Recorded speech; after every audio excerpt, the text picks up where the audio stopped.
Hola, ¿qué tal? En la siguiente emisión de Medicina del Complemento vamos a poner en práctica lo aprendido en los videos anteriores. Si usted no tiene claro los conceptos, lo invito para que vea nuestra playlist de ruidos cardíacos. Escuche con atención los siguientes audios.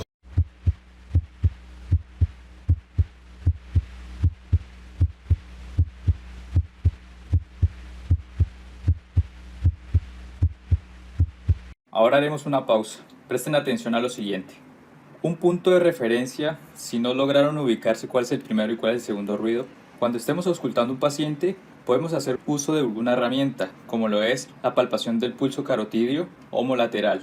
Esto nos puede dar una pausa de lo que sería el primer ruido cardíaco, el S1 o R1, depende del país donde lo esté viendo. Siga con orden las indicaciones o la técnica descrita en los videos anteriores para poder identificar cada uno de los focos cardíacos y ponga en práctica lo aprendido. Escuche los ruidos cardíacos normales de S1 y S2.